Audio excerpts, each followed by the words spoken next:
Hello, Namaste, and welcome to another Krishna book reading. My name is Janapati Das. Thank you so much for tuning in again.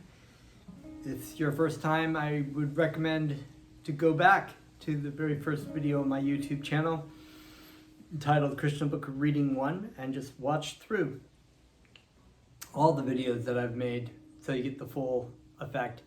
And as usual, we will be doing the hearing and chanting of Krishna's names right now. So I will offer my respects to my spiritual master with this first mantra, and then of course my respects to Lord Chaitanya Mahaprabhu and his associates in the second mantra. So feel free to just listen along the first time through, and second time through, sing back with me.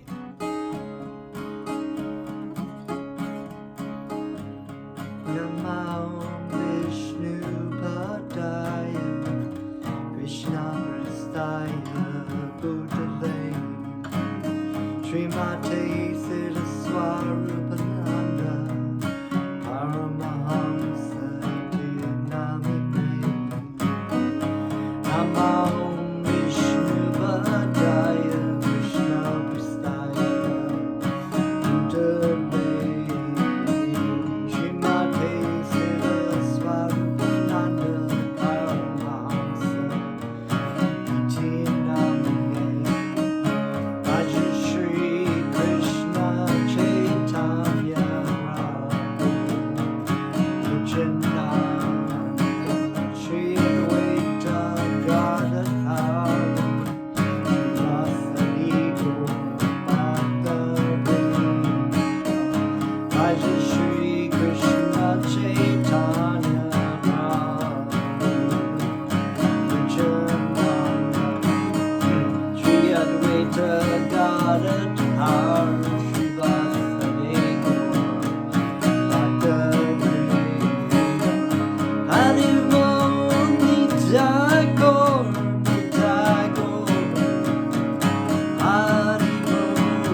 Haribo. All right. Om Namo Bhagavate Vasudevaya. So we are continuing on with this very long chapter on Lord Brahma praying to Lord Krishna. And of course, Lord Brahma was touching on so many wonderful points.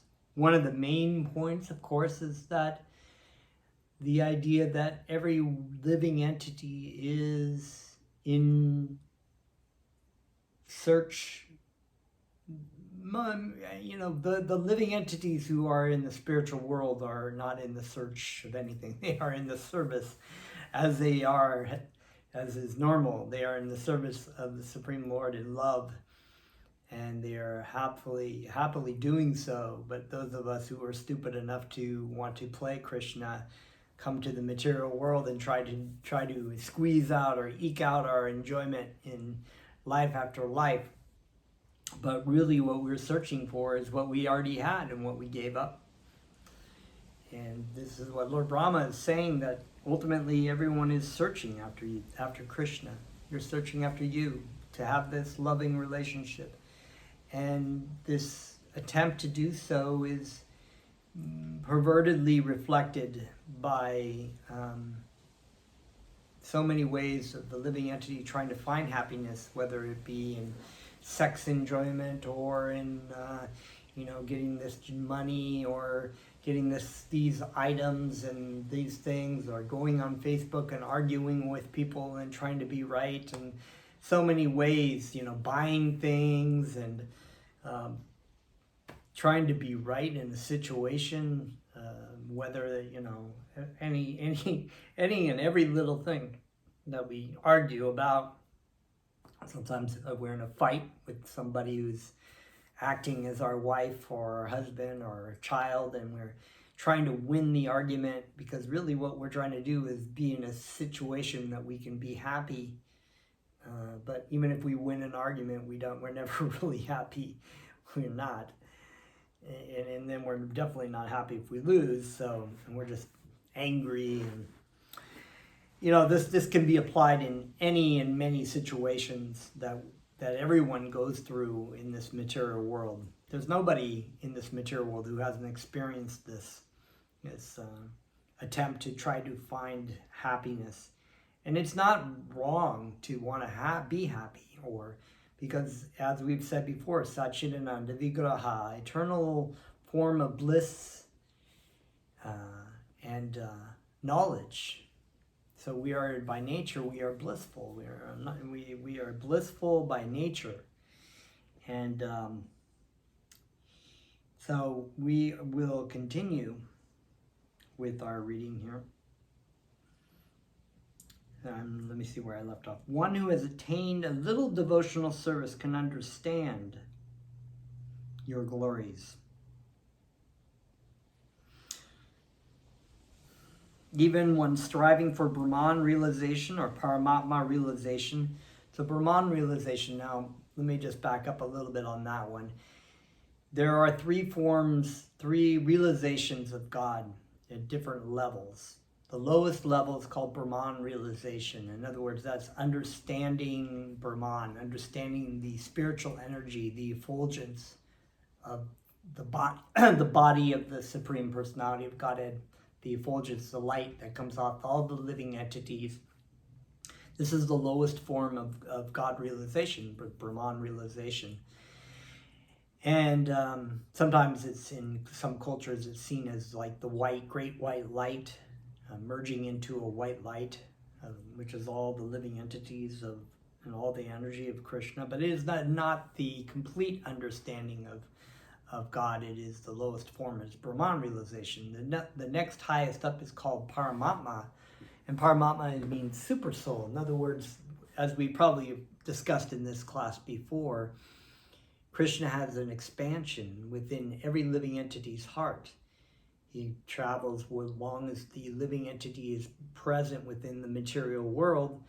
The Paramatma is present also within the heart of that living entity. Just as we were explaining, as the two birds that sit on the tree, one is the Paramatma, The other one is the Jivatma. The Jivatma is marginal energy. In other words, it is influenced by the material energy, and therefore it is trying to, like we were saying, find its happiness in this material dimension by the fruits of the material energy.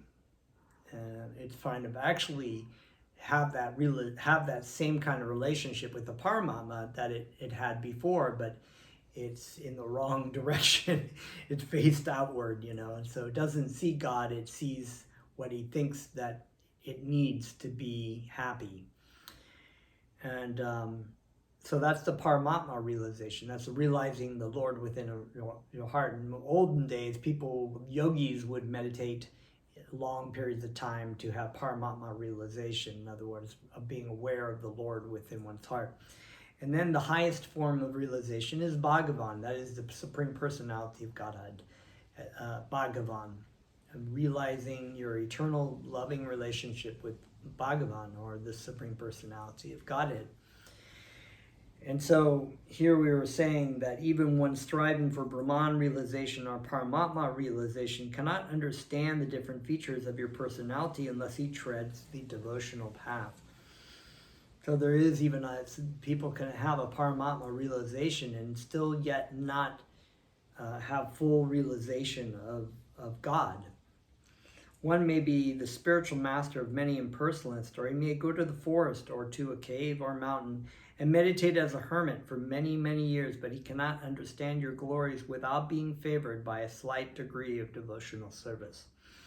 Brahman realization or Paramatma realization are also not possible even after one searches for many, many years, unless one is touched by the wonderful effect of devotional service. So the devotion to Krishna, and this is achieved by the lover of Krishna, the pure devotee, spiritual master. By serving and lovingly and humbly serving your spiritual master, one can be able to have the wonderful effect of devotional service. So, and understand this Bhagavan realization. But without it, you cannot understand it. And so this is why Lord Brahma was saying that, that even people who are in Paramatma realization and Brahman realization, which is so much more further than the speculative scientific process of understanding the absolute, understanding truth. So the speculative knowledge of the atheists and scientists are so cannot even come close to even this realization of Brahman realization or Paramatma realization, let alone Bhagavan realization. So they have no entry, not even to the realization of God in his Brahman form, in the effulgence form, his impersonal form. And so God does have an impersonal form, that is the Brahman realization, but he also has a personal form, and the personal form is the highest form. And from the personal form comes the effulgence, or the impersonal energy. My dear Lord, I pray that I may be so fortunate that in this life or in another life, wherever I may take my birth, I may be counted as one of your devotees. Wherever I may be, I pray that I may be engaged in your devotional service. I do not even care what form of life I get in the future, because I can see that even in the form of cows and calves or cowherd boys, the devotees are so fortunate to be always engaged in your transcendental loving service and association. So this idea, this form, this process of devotional service is the highest form of love for God. It is the most wonderful that even a devotee, if he's offered liberation or promises to go to the heavenly planets, that's like so many people in maybe Islam or Christianity strive for salvation. They don't even really actually liberation. It's more like elevationism. They want to go to heaven. So they may or may not be trying to be austere in this life. They may either way, they want to go and they want to get the kingdom. They want to enjoy in heaven and be with their family and friends and so on and so on. And so it's not even a realization of like, I want to be with God, I want to serve God. They may serve God, so-called serve God in this life, but they do so because they want some kind of reward and no punishment in the end. They don't want to go to hell and they want to go to heaven, right? So this is not quite the highest form at all, because it's still a subtle form of material enjoyment. You really want to go off and you want to get God's kingdom for your enjoyment, for you or your family and your dogs and whatever else, and you don't really, God will be there somewhere off and, blessing people, but we don't want him to come too close. We just want to enjoy. So this is not what Lord Brahma is talking about. He's saying that I would be happy even if I were a worm, or even if I could be anywhere near you to render some kind of service of grass, that I may be the grass. A devotee feels like, if I can be just a blade of grass that makes it soft, so that when you walk on me, it's soft. That kind of attitude, that is the real attitude of a devotee in Krishna consciousness. They don't care about where they are, whether they're in hell or they're in heaven, as long as they can remember Krishna and remember and render service, continually render service. So even if they're in a hellish condition, if they can remember Krishna and serve Krishna there, then they're in heaven. If they're in heaven, in the heavenly planets, and they can't remember Krishna, that's hell to them. So this is the real attitude of Krishna consciousness. Therefore, I wish to be one of them instead of such an exalted person as I am now, for I am full of ignorance. The gopis and cows of Vrindavan are so fortunate that they have been able to supply their breast milk to you, persons who are engaged in performing great sacrifices and offering many valuable goats in the sacrifice cannot attain the perfection of understanding you, but simply by devotional service, these innocent village women and cows are all able to satisfy you with their milk. So these devotees of Krishna, they're not, they don't have the capability of creating a universe like Lord Brahma. They don't have such an exalted position as Lord Brahma. Lord Brahma is the Lord of the universe, in the sense that he is the creator and maintainer of the universe. And but yet he's saying that these devotees who get to offer things to Krishna are at a higher status than him, even though they are very simple village folk. The gopis and cows of Vrindavan are so fortunate that they've been able to supply their breast milk to you. Persons who are engaged in performing great sacrifices and offering many valuable goats in sacrifice cannot attain the perfection of understanding you, but simply by devotional service, these innocent village women and cows are all able to satisfy you with their milk. You have drunk their milk to satisfaction, yet you are never satisfied by those engaging in performing sacrifices. I am simply surprised, therefore, with the fortunate position of Maharaj Nanda, Mother Yashoda, and the coward men and gopis, because you, the Supreme Personality of Godhead, the Absolute Truth, are existing here as their most intimate, lovable object. My dear Lord, no one can actually appreciate the good fortune of these residents of Vrindavan.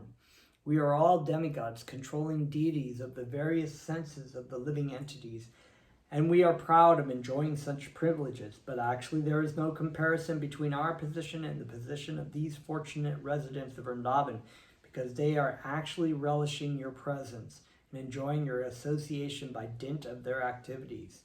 We may be proud of being controllers of the senses, but here the residents of Vrindavan are so transcendental that they are not under our control. Actually, they are enjoying the senses through the service to you. I shall therefore consider myself fortunate to be given a chance to take birth in this land of Vrindavan in any of my future lives. My dear Lord, I am therefore not interested in either material opulences or liberation. I am most humbly praying at your lotus feet for you to please give me any sort of birth within this Vrindavan forest, so that I may be able to be favored by the dust of the feet of some of the devotees of Vrindavan. If I am given the chance to grow just as the humble grass in this land, that will be a glorious birth for me. It's just beautiful. So beautiful. But I am not so fortunate to take birth within the forest of Vrindavan. I beg to be allowed to take birth outside the immediate area of Vrindavan, so that even when the devotees go out, they will walk over me. Yeah, just like we were saying, just being a blade of grass in Vrindavan is so fortunate that they could be in the presence of these amazing devotees of Krishna. And it's, Krishna is very wonderful, but also the devotees are also very wonderful. That's why Lord Chaitanya has always said that I pray that I may be the servant of the servant of the servant 1,000 times over. So in other words, it's one thing to be favored by Krishna, but to be favored by the devotee of Krishna, or even the devotee of Krishna, or someone serving the devotee of Krishna, is just very wonderful. To have this humble attitude, to be not just feeling like, well, okay, I'll go directly to Krishna. It's like I'll go directly to Krishna and serve him and just get over the devotees of Krishna. But the devotees of Krishna are serving Krishna, and to be in service of the devotees of Krishna, or even in the devotees of Krishna, is just the most wonderful place to be. Even that would be great fortune for me. I am aspiring for a birth in which I will be smeared by the dust of the devotees' feet. It is confirmed in the Bhagavad Gita that the purpose of Vedic knowledge is to find Krishna. And it is said in the Brahma Samhita that it is very difficult to find Krishna, the Supreme Personality of Godhead, by systematically reading the Vedic literature, but he is very easily available through the mercy of a pure devotee. The pure devotees of Vrindavan are fortunate because they can see Mukunda, Lord Krishna, all the time. This word Mukunda can be understood in two ways. Muk means liberation. Lord Krishna can give liberation and therefore transcendental bliss. The word also refers to his smiling face, which is just like the kunda flower. Mukha also means face. The kunda flower is very beautiful and it appears to be smiling. Thus the comparison is made. The difference between the pure devotees of Vrindavan and other devotees is that the residents of Vrindavan have no other desire but to be associated with Krishna. So that's a very important point. Just checking on the time there.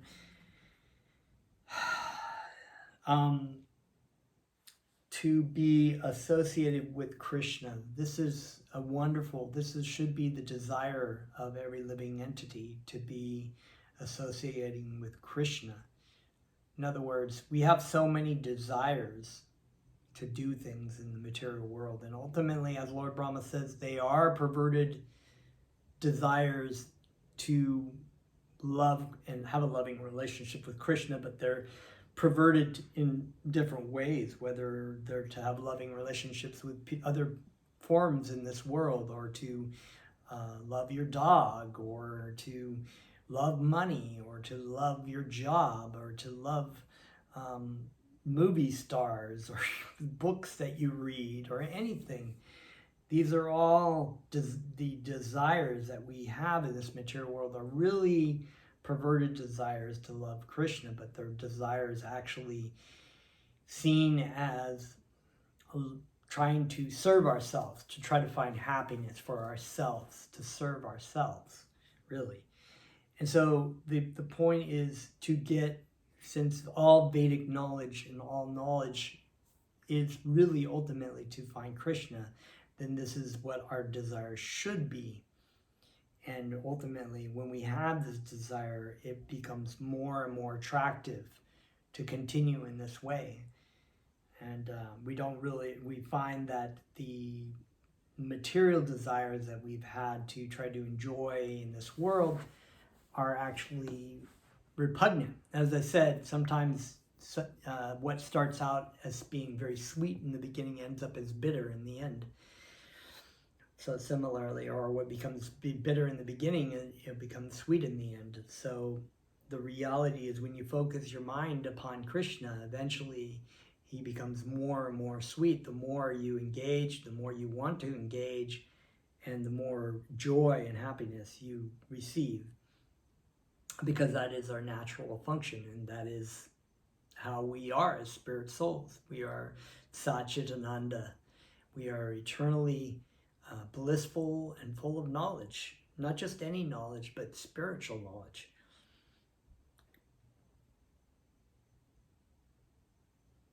So, let's see, we're reading. The difference between the pure devotees of Vrindavan and other devotees is that the residents of Vrindavan have no other desire but to be associated with Krishna. Krishna, being very kind to his devotees, fulfills their desire because they always want Krishna's association. The Lord is always prepared to give it to them. The devotees of Vrindavan are also spontaneous lovers. They do not follow the regulative principles. They are not required to strictly follow regulative principles because they are already naturally developed in transcendental love for Krishna. So the regulative principles of the Vedas, there are so many, and not just the Vedas, but the other religious systems like the Torah and the Quran and books in the Bible. They give you certain regulations to practice so that you develop your love for Krishna.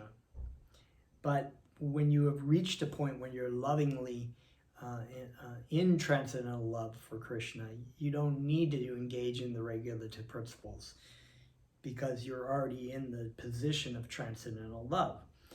Brahma is also a devotee of the Lord, but he is subject to follow the regulative principles. He prays to Krishna to give him the chance to take birth in Vrindavan, so that he might be elevated to the platform of spontaneous love. Lord Brahma continued, "My Lord, sometimes I am puzzled as to how your Lordship will be able to repay in gratitude the devotional service of these residents of Vrindavan. Although I know that you are the supreme source of all benediction, I am puzzled to know how you'll be able to repay all the service that you are receiving from these residents of Vrindavan." So it's said that even Krishna has admitted, I cannot repay your devotion to me. But the devotee does not want anything but to be in loving service to Krishna. That is the that is the benediction right there. So Krishna is willing to offer all kinds of things, anything that the devotee wants, money, liberation, any kind of things that he'll be willing to give you. But the devotee does not want any of those things. They're just seen as like yucky to the devotee. They want the real happiness. They want the bhakti. They want the love of Krishna. And they want to have the loving service of Krishna. Although I know that you are the supreme source of all benediction, I am puzzled to know how you will be able to repay all the service that you are receiving from these residents of Vrindavan. I think of how you are so kind, so magnanimous, that even Putana, who came to cheat you by dressing herself as a very affectionate mother. Remember, that was a demon who dressed as the beautiful woman to feed Krishna, and Krishna sucked the life air out of her, was awarded liberation in the actual post of a mother. And other demons belonging to the same family, such as Aghasura and Bakasura, were also favored by liberation. Under the circumstances, I am puzzled. These residents of Vrindavan have given you everything. Their bodies, their minds, their love, their homes, everything is being utilized for your purpose. So how will you be able to repay their debt? You have already given yourself to Putana. I surmise that you shall ever remain a debtor to the residents of Vrindavan, being unable to repay their loving service. My Lord, I can understand the super excellent service of the residents of Vrindavan is due to their spontaneously engaging all natural instincts in your service. This is Krishna consciousness. It's engaging everything that you have in service of Krishna. And that's why sometimes, Hari, the Lord Hari, the word Hari is also referred to as a thief. Because when you give, if you don't really want to If you want to be bereft of all material desires, if you don't want to be bereft of all material desires, then don't serve Krishna, it said, because Krishna will steal everything that you have. All your desires for material enjoyment will be completely stolen, and you'll just want to lovingly serve Krishna, because that'll be it's wonderful in itself. It is said that attachment for material objects and home is due to illusion, which makes a living entity conditioned in the material world. But this is only the case for persons who are not in Krishna consciousness.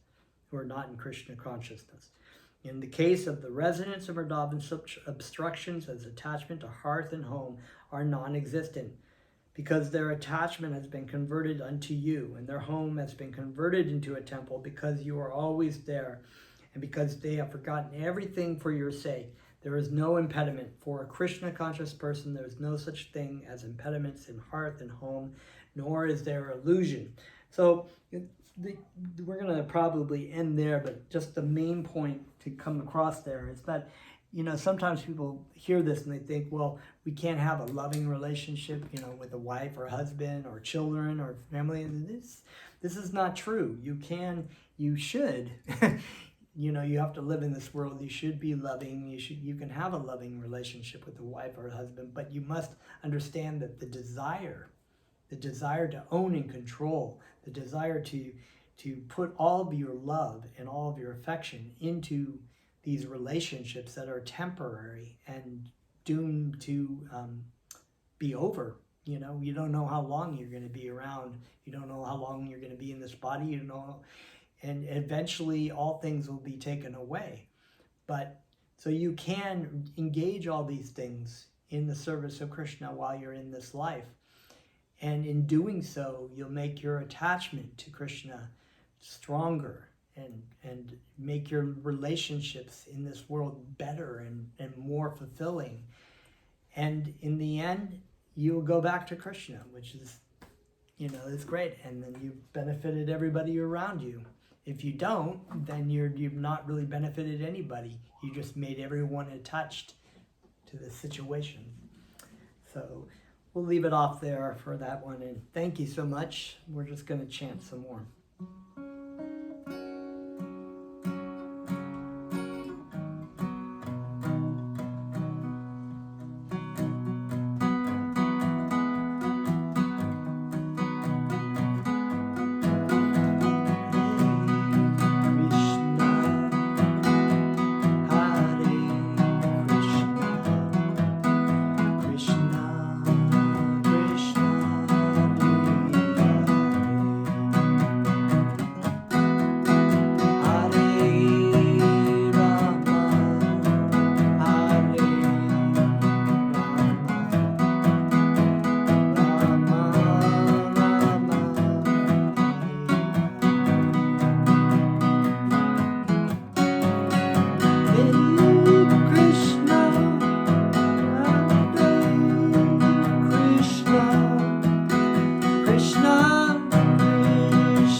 All right, that's all for tonight.